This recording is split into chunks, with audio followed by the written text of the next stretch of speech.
Every car on the highway stopped at the same time. Not crashed, not broken down. Stopped. Build.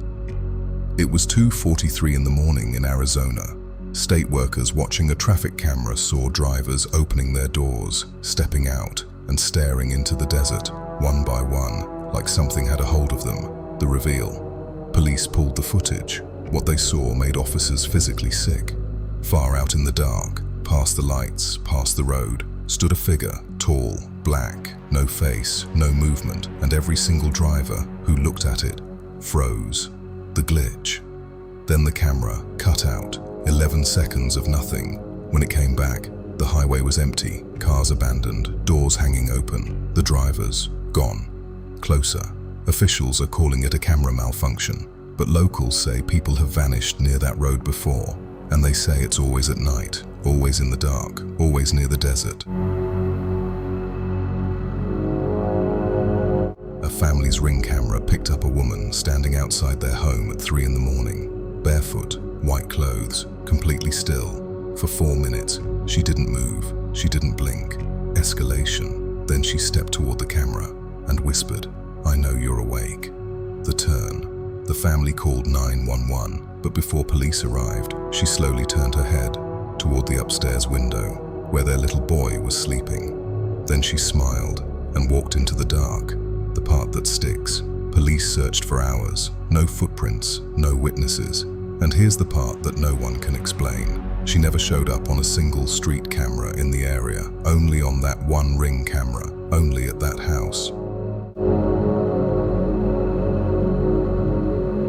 Last night, people watching live streams across the country had their screens go black. Then a voice came through, slow, distorted. It said, "Do not look outside."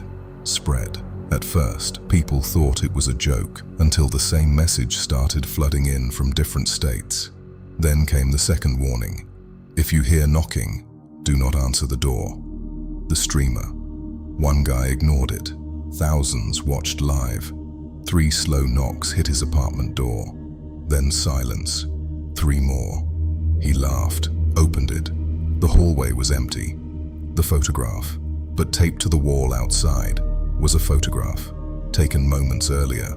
A picture of him, standing inside his apartment, streaming live. Sign off. His stream cut seconds later. His account hasn't been active since.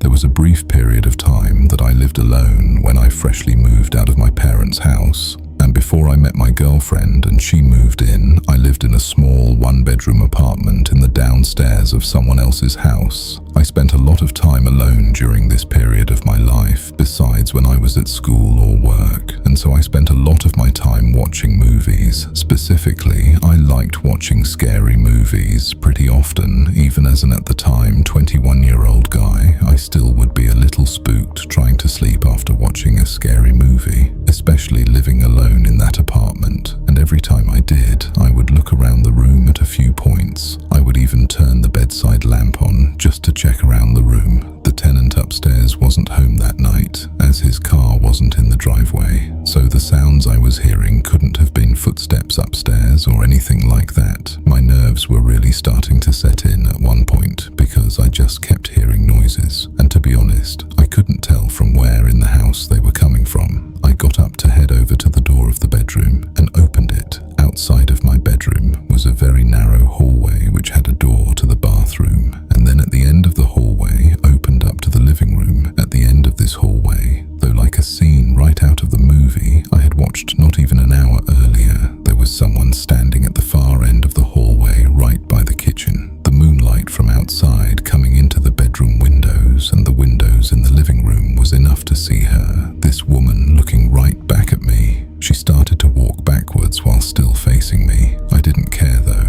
I still screamed and backed into my room before slamming the door shut and locking it. She didn't come running over and pounding on the door or anything like that. Instead, I heard running up the half flight of stairs to the exit of my apartment, and then the door slammed shut. I was frozen in shock for at least 10 minutes before I felt okay to take my phone and leave the bedroom to check the apartment. It didn't take long. It was a small apartment with not many hiding places. It was empty. I rushed rushed to lock the door, wondering who that could have been and how they got in. I didn't call the police, I couldn't tell you why, but the next day I called the landlord and told him about it. He made a phone call to the upstairs tenant, and what I learned shocked me. The woman that broke into my apartment was an ex-lover of the man who lived upstairs, a crazy one at that, and after finding his address somehow she broke into the wrong part of the house, my apartment. The upstairs tenant came down to my door and apologized to me that following day, but I never got much detail from him or the landlord. I still wonder what that woman was planning.